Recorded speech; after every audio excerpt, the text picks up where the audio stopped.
Good day, YouTube. JD here. I'm your Wednesday host here on the Pagan Perspective. This week's topic is about secrecy and magic.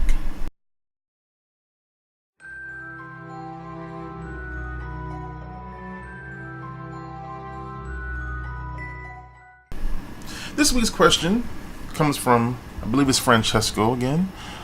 This may be the same person from last week, so if I am incorrect, please forgive me, but I think this may definitely be the same person. The question reads as magic practitioners, is there such a thing as law of concealment?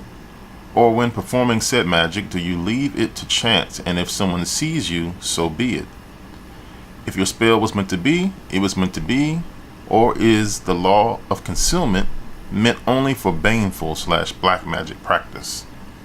Now, if you looked at the other hosts' videos this week, you've kind of seen that they mostly don't agree with baneful magic, and that they don't like to even use the term black magic. And I will have to agree. I mean, when you think about the idea of black magic, and I kind of see here that they use baneful first, that can mean so many different kind of things. I mean, you can kind of go into root work here in the United States, and how you've had magical arts by people of African descent, and sometimes their magic, just the magic that they do, can be called black magic. And then you've got magic that's done during certain times of the day using moon energy and energy of the night and night creatures. Some people call that black magic. So it's a whole lot of different angles you can kind of look at this. It's a multifaceted situation here. But I kind of agree with them. I don't usually tend to get caught up too much in the terms of white, black magic, gray magic, that kind of thing.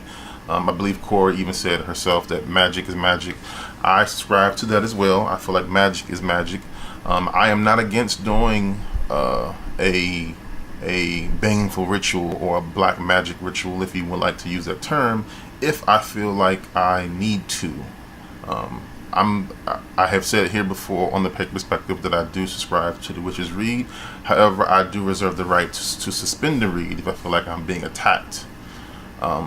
So that is my standpoint on using baneful magic or using black magic, whatever you want to call it, using offensive magic. That's something that I will engage in if I feel like I need to. But for the most part, I follow the witch's read, and I do not want to hurt people in my daily practice. As far as magic, I have talked a lot about thought forms. I've talked a lot about ancestors and things of that nature. So when it comes to being quiet about your magic, whether or not this is a baneful ritual, a black magic ritual, I feel like it's important to not bring it up to many people. If you're in a coven, that's fine, because it's likely that those fellow magicians or fellow witches helped you raise that energy anyway, so they already know about it. I kind of believe Cora touched on this too in her video. I feel like it's important to be careful about who you tell about what you're doing with your magic, because it's possible that they may work against you. Now, I know that does sound like it's a little bit on the paranoid side, but I feel that the world that we live in, and the world below that, the other side, if you will, the subtle energy world, the astral world, I feel like these energies, these realities are like fertile ground, right? If you can imagine fertile ground in your mind's eye now, imagine putting your spell energy in a certain spot, and now you're starting to actually reap a little bit of the benefits of that spell. You know, you're starting to see a little bit of the sprouts coming up a little bit, and then you feel excited. You want to tell your friend, hey, I've done this spell to try to basically address so-and-so's sickness or something like that. Well, what if that person that you told about the spell that you tried to help them with to get rid of the sickness, what if they really want that person sick? Well, now they know that you've tried to help, and they may directly attack what you're trying to do. That fertile ground may become poisoned, because it is just energy. In my opinion, these energy realms, they're just energy, so they can actually poison your energy. So I think it's very, very important to remain quiet about those things, unless you've spoken to someone in your coven, you guys have worked toward raising the energy to affect a certain thing. But just going around telling everybody about what you're doing, I think it's a bad thing. I'll give you another example. I've I don't believe I've ever shown my altar here on the Pagan Perspective. I don't show my altar. I don't show the statues I have of my God and Goddess. I rarely even talk about them because I know that there's many people out there watching the video, and not all of you may be in total love with me, so I don't show these things for this very reason. There are people out there who do wish you well, and those people can easily send light. They can send good energy, but I don't want to put myself out there. I don't want to risk things too far by showing explicit images of my altar. I don't want to go into exactly which God and Goddesses I have on the altar, and I don't want to show the statues. I feel like that can kind of be an anchor for someone's bad energy. This was a wonderful question. I love the way the Monday and Tuesday hosts answered the question. If you haven't seen those videos, be sure to jump back over there. Particularly Rich video was very interesting because he kind of got into a bit of the political aspect of the way things are going right now in America, and he talked about how he felt upset with some people who have been very vocal about rituals they've used to affect certain groups. And I thought that was fascinating. That got an instant thumbs up from me because this is a very interesting time here in America, and I've heard of people who were doing rituals to try to prune the administration in certain ways, and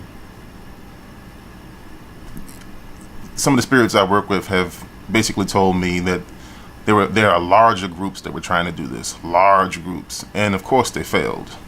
It's very interesting because this is a whole nother topic now, but the person that is in power didn't get in power by mistake. It is my opinion that these people know of magic. Okay, they know of magic. If you look back in how Washington itself was made, a lot of it was produced by Masons. Masons are trained in magic. So, you can get a group of, 1,000 people to do bad magic, baneful magic, black magic, and don't be surprised when it doesn't work, because these guys have been doing magic probably before you were born and your parents were born. So that's a whole nother thing. I'll save that for another video. Maybe even if you want to jump over to my personal channel, I'll get into that whole aspect of this type of thing. But yes, being quiet, I recommend it. I think it's a good idea. Don't let everybody know what you're doing. They might try to poison what you're trying to do. And I will see you next week. Thank you so much for the question, Francesco. I would love to see more from you. Also, if anybody in here wants to jump on some of the things I said, go ahead and post them down below. I would love to see what you have to say, so maybe you can get a dialogue going. I can respond and we can go back and forth on some of these topics. Even the little political thing, I want to know if you were one of the groups of people who were doing magic trying to send bad mojo toward Washington. I want to know your thoughts of doing it, if you did it, if you knew someone that did it, and if you knew someone who found that it worked and it didn't work. I'd love to see that, and look forward to me doing a video on my personal channel about that aspect. I think it'll be quite of a heated debate, so to speak. Thanks again for watching the video, and blessed be.